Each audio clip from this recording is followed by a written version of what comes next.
This is The Art of Startup War, and I am your host, Brian McMahon. I am the sensei here at Expert Dojo, the fastest growing startup accelerator in Southern California. Now, in the first 2 seasons, we answered your questions about how to find investment for your business. We brought in the most accomplished investors in startup in America. You can find it on iTunes, SoundCloud, and Google Play. Now, here in season 3, we're flipping the script. We're going to hear real stories from entrepreneurs who are in the trenches today. In these episodes, we're going to take our guests through the storytelling model called the entrepreneur's journey. We'll hear about what sparked their call to entrepreneurship, help they received along the way, forces they overcame, dark times and revelations. So join us every Tuesday, 10 a.m. Pacific Standard Time. Start the week a smarter entrepreneur. Okay, I'm back. It's Brian. It is Tuesday morning. It is 10 o'clock. I'm here with Debbie from Bizzy Girls, a magnificent entrepreneur who has been in the trenches of not just starting an online business, but actually living, building the company offline first, which is the hardest way to do it by a million trillion miles. She has not only started off an online business, which I'm going to talk about Bizzy Girls in a second. She has not only written multiple award-winning books which tie into how young girls can actually start off their own business, but she is one of the greatest influences I know on how young women can empower themselves and actually build their own tomorrow. Do you like that? I love it. Thank you, Brian. It's very true. It's all true. Thank I think you. You're awesome. Welcome, Debbie. Thank you. I'm so happy to be here in your refrigerator. It was going so really well, and then you took it down to the truth. No, this is creative. This is true creativity. Wouldn't you be happy if one of your girls came up with this? I would be so impressed. I have this really idea would. for a new podcast studio. It's going to be a fridge. Perfect. Like, I don't know, with eggshell on it. Yeah, all the acoustical things you found. Okay, you have to post a picture of this so people know what we're talking about. People think it's a joke until they come in and go, whoa, this is the famous fridge. It's a fridge. Yes. Well, you are the famous Brian. Oh. And I just have to say, you have been such an incredible help to me personally, being a cheerleader, because being an entrepreneur can often be just very lonely because you have no one to talk to your ideas, talk about your ideas with. And sometimes you lose your objectivity, because you're in your head so much thinking about everything. And then when I was lucky enough to meet you, and you were so enthusiastic about what Bizzy Girls, my company, was doing, you just kind of got it out of me on the table, strategy sessions, you saw the vision, and you just helped move me forward. So I don't just like it, I love it. I mean, I will just always be grateful. Can never say enough about you. You are incredible. And you know what? You have the same passion for everyone that walks in this door who has a good idea that you believe in. So I don't know where you get this drive from, but it's quite unique. I love pure of heart.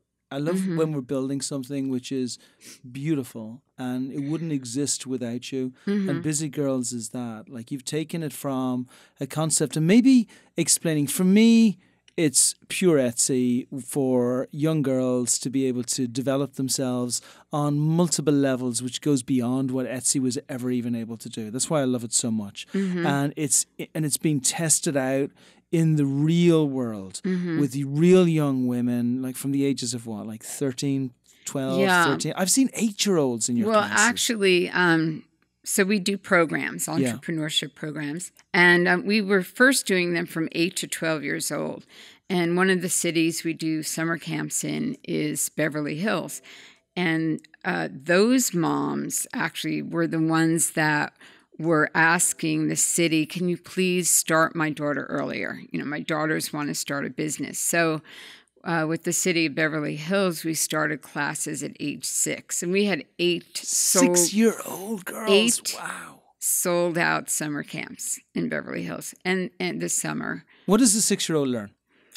The 6-year-old, it was interesting because that we sort of really had to test, and they learn almost everything that the other girls learn except for the math parts. Some of the math they can't comprehend, things like volume. And but they understand that they're going to make a product. They understand they can trade that product for money. They know that they need a name that represents their company. They make selling points. We teach them, and we work with them and say, what's special about your product? And once they understand what's special about their product, then they know how to pitch it. And we even have them writing press releases, so. And I saw them. You brought them here. We had one class here I was lucky enough to be part of. Yeah. And it was the most beautiful thing. Like these kids were doing their pitches. And I was trying to objection handle them as an investor. And they would have this whole podcast is about investment and how do you get investment. But I would love the way these girls would come and say, so I'm looking for investment of $50. Yeah, I know. They also all watch Shark Tank, which is pretty amazing because they don't understand the number part, but they know the words now, investment and so on. And we're very big on teaching them to negotiate, which is just part of gaining self-confidence. If you don't have self-confidence, you're not going to stand up for yourself and negotiate terms. So we do that through role-playing, and it's sort of transformative for them. Yeah. Is that the real why here? Because we're in this really tough time right now. I mean, I've been on this planet for 49 years. I gotta say, I've never seen a time where women especially are so disenfranchised. Like, I don't want to make this the topic of the podcast, but it's got to be really hard. Like, you hear so many mixed messages from some areas which are extremely high up, and it's got to be really confusing as a young woman to go through. Is it just fortunate that we're in a time that what you're doing is so incredibly important, or did you see this coming before? No, I really didn't see. I didn't even see Bizzy Girls coming. It started out as a book series. I'd written a book about grown-up women, that needed empowerment through my travels through the Middle East, and knew that financial literacy was something so desperately needed because it was why women had no power. And when I finished that book and I did the big book tour with Simon & Schuster and so on, I had to make a decision. What am I going to do next? And I had different options, and I knew whatever I decided, it was going to be a big commitment. Yeah. And I remember the morning I woke up and I said, okay, my final decision is that I'm going to write a book series about a tween entrepreneur and give a good role model to young girls, because there was nothing I could find out there. And, that's when they're developing their self-image. And I had read studies that girls, their self-esteem was declining at age 12. And, I knew there was a need. And I looked at the products on the market, and we had Barbie, which was, all about what you're going to be when you grow up. And then there was American Girl, which was about girls in the past. And then the only ones that were about girls in the present were Bratz. Yeah. And, things like Teen Monster and, all the, no good role models out there. Yeah. So I thought, okay, I'm going to write a book series. So I wrote the book, the first book, about a little girl who wants to be a fashion designer, and she's in New York City. Her mother's a fashion icon, and it's kind of cute and charming, but it has a lot of really important messages in it because she's different than anyone else, and she tries to be like other girls, but she just can't. And it ends up paying off, at the end. And I got that book out, and then so many moms wrote to me and said, my daughter really wants to be like the character in your book, and she wants to start a business, and she's only 8. And you never imagined before then? You just did the book because you thought, books. Wow. Yeah. No, I had no idea. Even at that point, after moms were writing to me, I thought, well, sort of as a guerrilla marketing, strategy for the books, maybe I'll make an entrepreneur camp. And I'll do it at a mall, because where do girls like to go? To the mall. This was like 5 years ago. So there was even... Coincidentally, you did one at this mall. And I did at Santa Monica Place. Course, yeah. So I did a 2-week camp, and it was totally full. And the moms said, please do another one. So I did another one. But what I was amazed at, because I thought it was going to be cute, I was amazed at how serious these girls were about learning business skills, how willing they were to work collaboratively and support each other, how much they wanted to make money. Because in our programs, you actually make your own product line. So it's very project oriented. The kids wanted to make money, right? They wanted to make money. They were very, very motivated. And when we had discussions about money and why they wanted to make money, I was also really surprised by their answers, which was mostly that they wanted to save money for their futures. And I was thinking, when I was 10 years old, I was not thinking about my future at all. So there's something going on here. You know, girls are much more aware of their options and what role they're going to play in the future. Than just be a wife, which was my generation. Be smart and educated, get your PhD, but you're still just going to be a wife. Yeah. And I saw these girls had a completely different vision of their future, and they wanted to save money. They wanted to have careers. They wanted to start making money now. They wanted to be empowered, and they were so hungry for knowledge. And they made great companies, and they were, you know, their brains, like Maria Montessori said, were like sponges. You know, they just absorbed everything. You know, I remember one time we talked about trademarks, you know, because we were saying, what is the little TM or CC next to a name? And all the girls were listening. And then the next day they were making... I get a tingle. You know, it's really funny. Just when I hear about 8 to a 10-year-old girl understanding about protecting themselves with intellectual property, obviously in a simple way, so that they know what's going forward. It's so powerful that to be able to change an entire generation, for them to be able to take control. Yes, it's huge. Yes, and you know, I didn't know how much of this they were absorbing, right? But we told them, you know, this is what a trademark is, this is what a copyright is. So the next day they were making their signs, and one group of girls came to me and said, you know what, the girls over there, we saw their sign, and over the I, they put a heart, and we had put a heart. We think they copied us, right? So we had a long talk about it, right? And then we weren't sure what to do. So they went back to their table and they discussed, you know, their little group. And then they waved me down and said, come here, we know what to do. And they showed me their sign, and they'd put a big TM next to their sign. And so then they got up and they showed the class, and then everybody was putting TMs and CCs next to their company names, you know.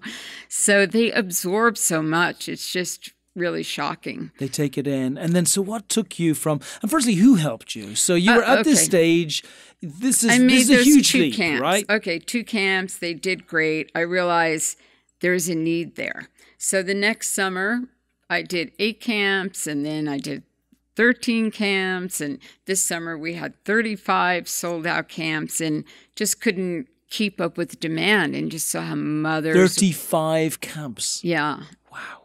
I could have done a lot more, but it was just a matter of manpower. And at that point, trying to figure out, how do I scale this? Or woman power in this particular case. Yes. I'm trying to correct you. Thank you. That's a good call, Brian. That's a good one. But I just didn't know how to scale it. I saw a need there, and I didn't know what to do. So I thought franchising it, or, you know, just looking at all these different models. And then I thought, well, you know, there's all these teachers out there that want to do something in the summer, and we could train teachers, and they could have their own little business. It fits in with our whole theme of entrepreneurship. So we started working with teachers in different areas, and they've done great booking camps. And we realized we have to make this even on a larger scale. And this is when we realized we have to be digital. You know, we need an online community that can reach girls sitting in the Midwest, or, you know, anywhere where our program is not available yet. Because now it's a movement that can change the world. Now it's a movement, and I look at it as a movement. And, you know, everything that we've done on our new website, which is ready to launch, and has taken us well over a year to build, we have done with the girls and the moms. Tons of focus groups. I'm a huge believer in focus groups. So they told us what was missing in their online experience. They wanted to learn about other girls that were successful. They wanted to learn how you become a congresswoman. How do you become an astronaut? They had all these questions that they just didn't have answers to, and they asked for that. They said, can you make interviews that we can watch what other girls are doing? Can you give us DIY videos so we can get ideas for businesses? Can we put our businesses on a website? So we just worked and worked, and we worked with them. Then we went to the moms, and we said, what do you think of this? And they said, well, we love this. We want this for our daughters. The only thing the moms were concerned about is that if the daughter had her own business online, really the responsibility would fall into the mom's lap of getting that product out to somebody, stranger. And what if the quality wasn't good enough? And then, all of a sudden, many of our moms are working, they're taking on a big responsibility.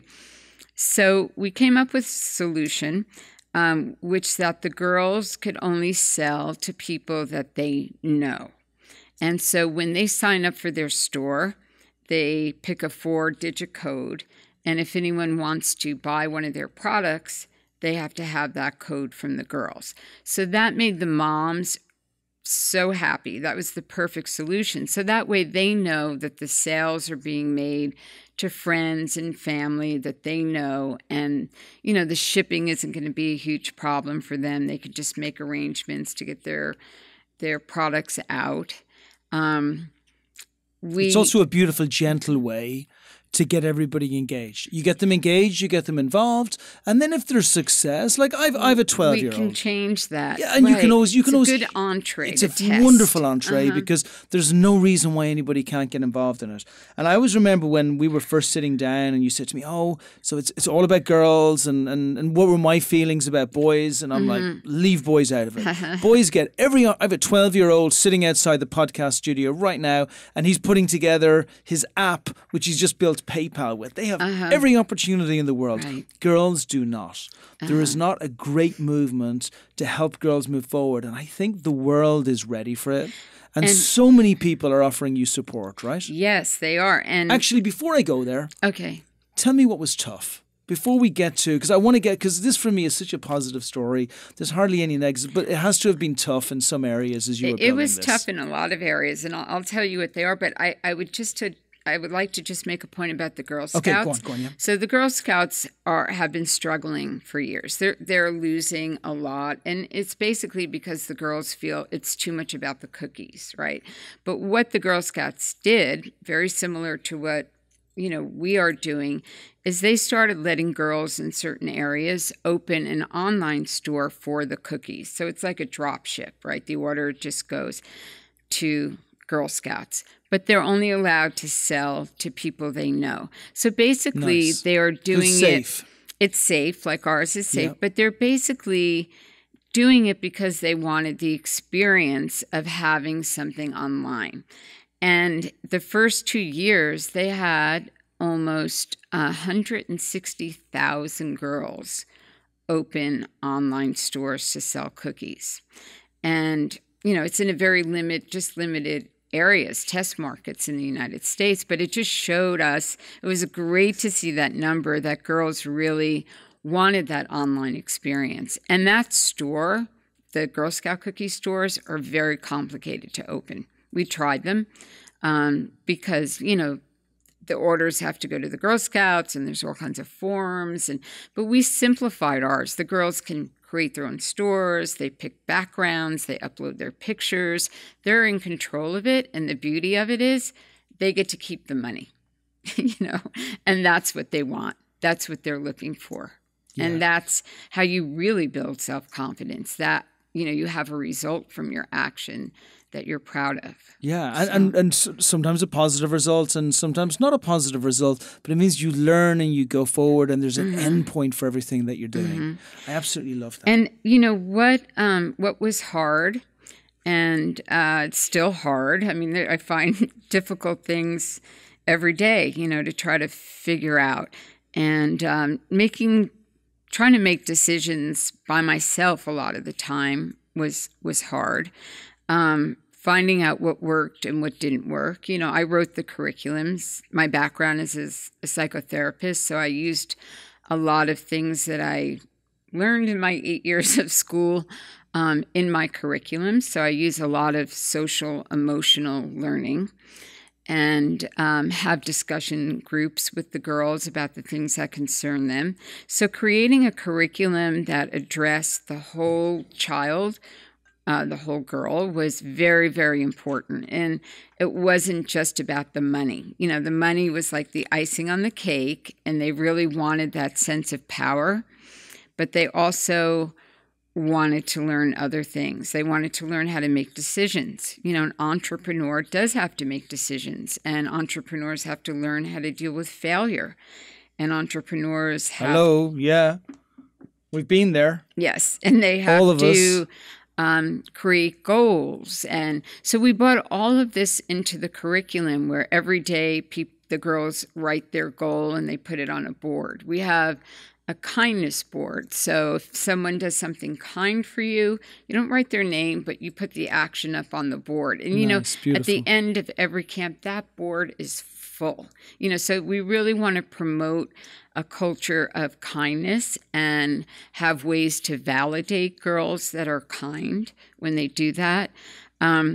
There's also, by the way, you didn't raise any money for this at the beginning. In you did the this beginning, all yourself. No, I bootstrapped it. I did one little angel round of amount, like right? 100,000, but that allowed us to grow the camps to where they got to today.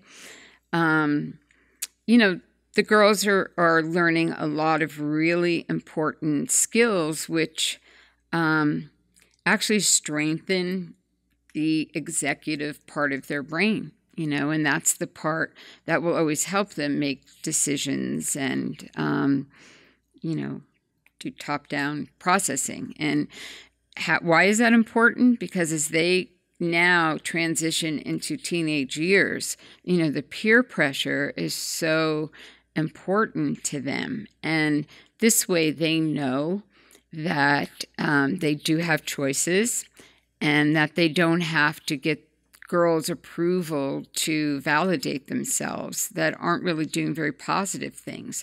So I think it's helping them, prepare for the next leg of their journey as well, in a really positive, empowered way. Beautiful. And I know that, many people I've spoken to, when I talk about what you're doing, they talk about, for people of a slightly older age, Etsy, and they had huge success. I mean, they have 54 million users.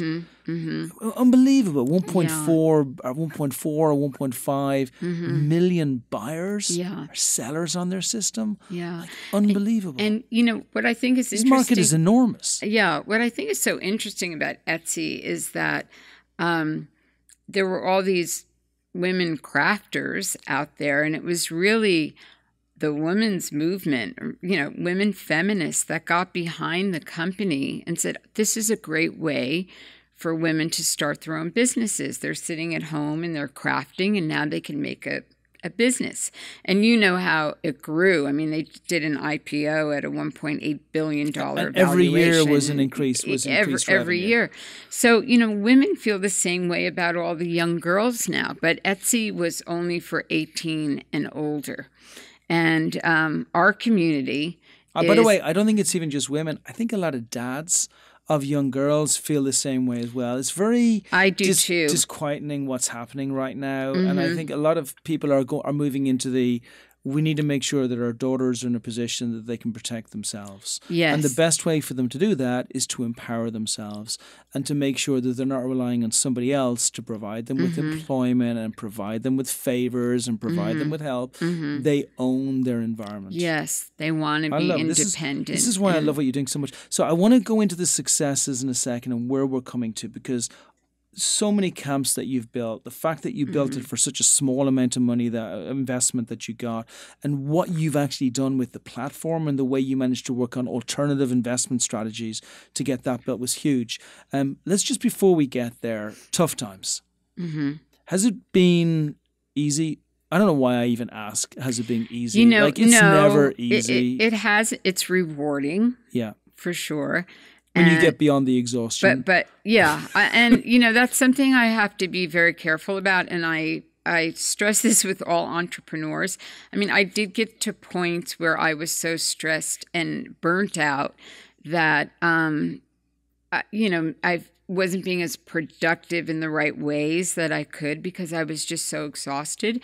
So I'm trying to learn more, and I've learned that I get the same amount of work done when I give myself some hours of rest or, do something else that I like. But I think it's get great into advice, like a survival mode as we do as entrepreneurs. Yeah. There's a really it's fight, flight, or freeze, so you can do either of those three things when you're in that survival mode. And sometimes you have to learn just to slow down, look what you're doing. I mean, I go in and I talk to the girls about how entrepreneurship involves failure and how not to let that discourage them. That's part of research, of finding out what works and what doesn't work. And, I have to listen to my own message, and I've never been afraid of trying new things or taking it as like a negative sign for the whole company if one particular thing doesn't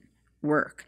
But I'm all about trying new things all the time, and seeing what works. No, it's beautiful. And then we've come out, I mean, really just through tremendous hard work. Building the camps up from 1 camp to 50 camp is insane. And especially as those camps are in different cities. Yeah. So you got one in New York, you got them in Beverly Hills. New York, yeah. You got them down here, and they're all at different times. Santa Barbara, so traveling. All over. So it's incredibly hard. And also, you're the same with your girls as I am with anybody who comes to the dojo. You're all in. So you go to a camp, I saw you with the girls who are here, and you know all of their names, their products, their price points, their profit margins.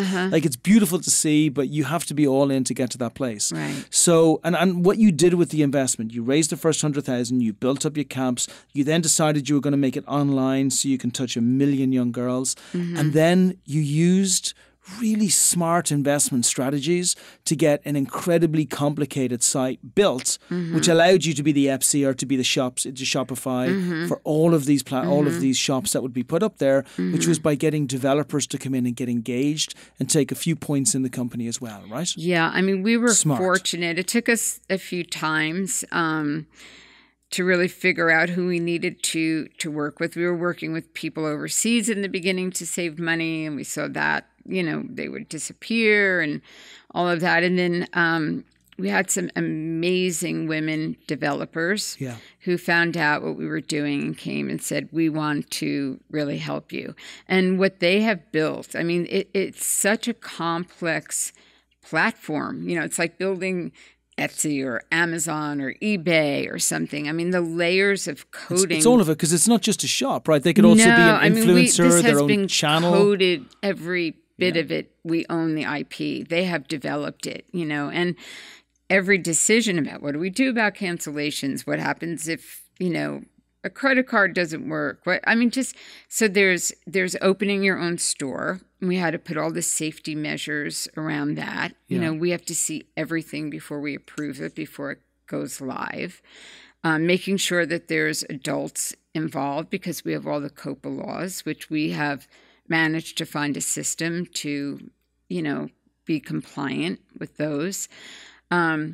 Then we've curated our own library of DIYs that girls can watch, do it yourself, to not only get ideas, but that's the number one thing that girls do online in these age brackets. They listen to music and they watch do-it-yourself videos. So we said, then let's be a great destination place for them to go and watch those videos. So we've curated them.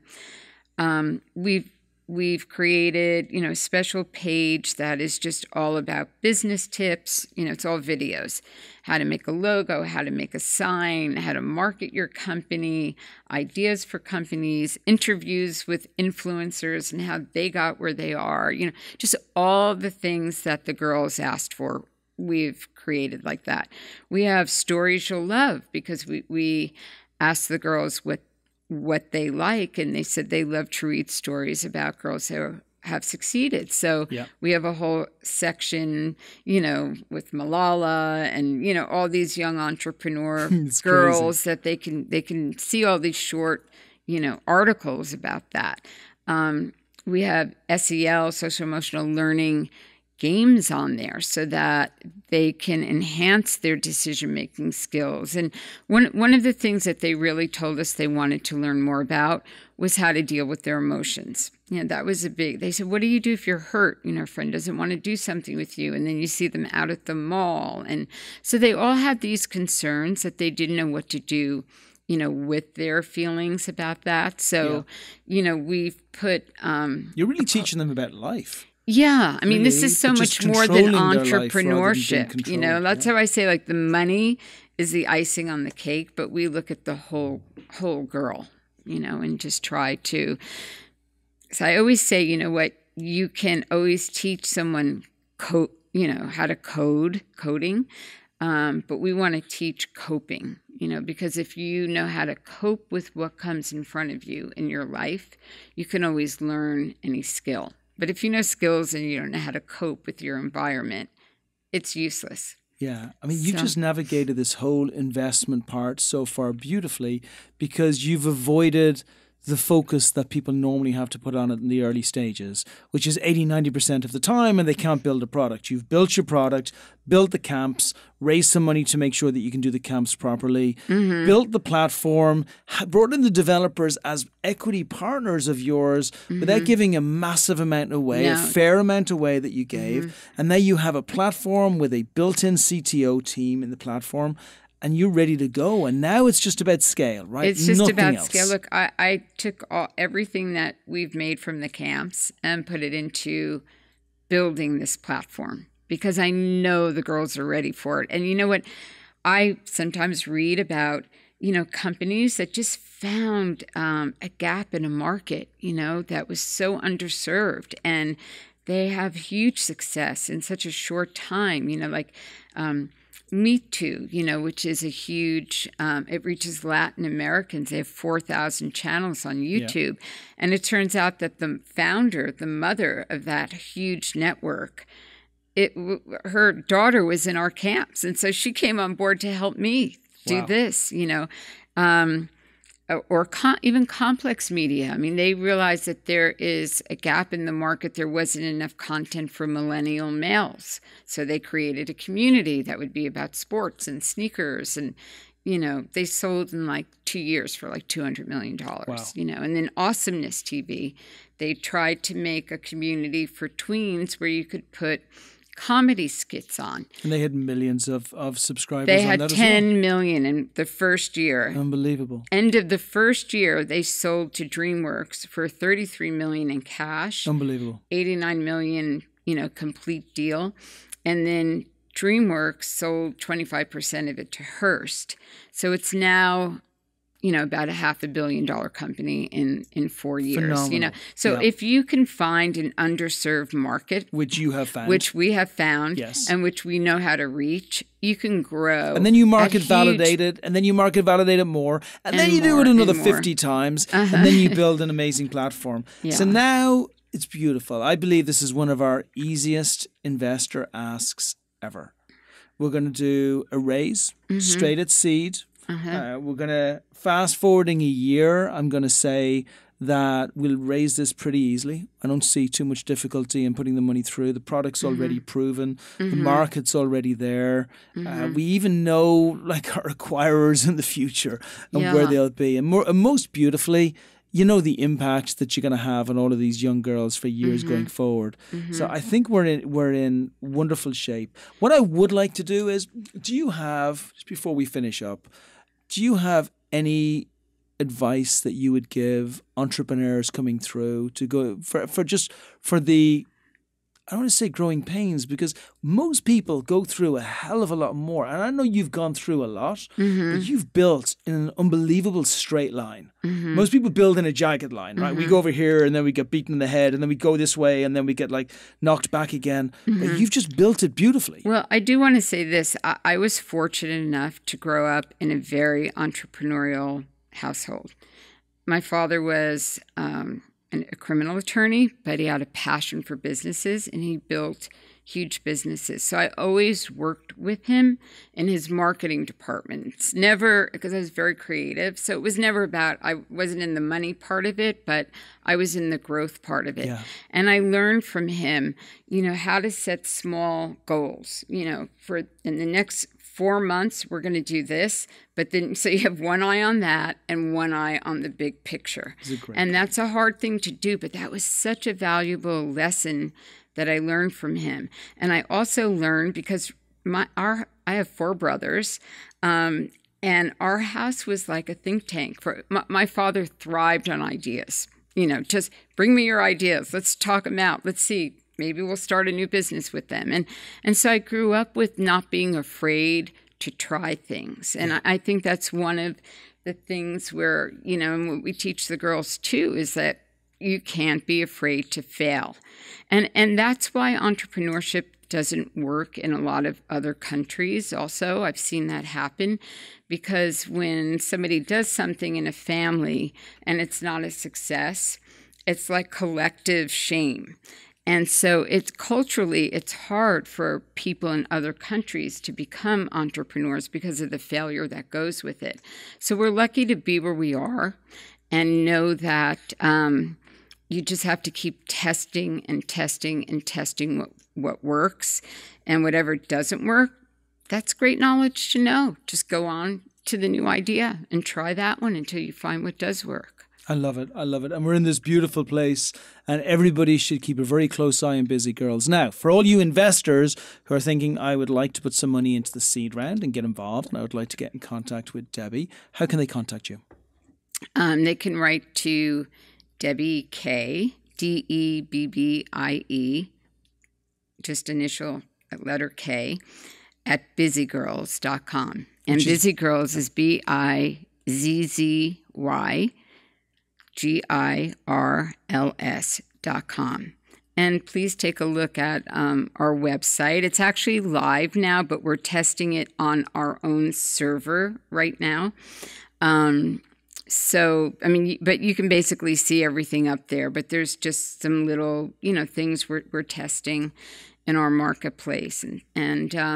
But yes, feel free, or you can call me. Our number's 310-467-7300. Beautiful. Listen, it's been a pleasure so far. Thank We're you, halfway Brian. through the journey, maybe 3/4 way through the journey.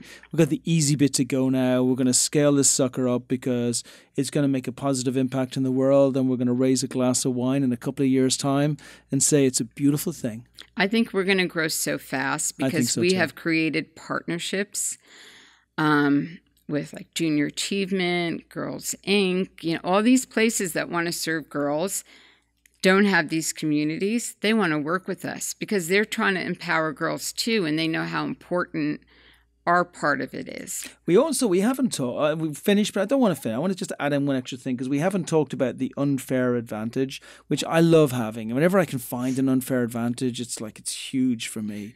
Your connections run deep. I mean, really deep. So to have connections within a space that you can use, and then you can use those to actually help you grow at a level that you don't have to rely on just paid advertising, is massive. So you're already in that space as well. Paid advertising isn't even part of our business plan. Maybe like a year or two down the line, we have some ways to do it, but there's a lot of other ways. And we were lucky enough, Ellen Archer, who's the president of Houghton Mifflin, she's on our advisory board, and they own Channel 1. She wants to take our content and put it through all the public schools. It's ridiculous.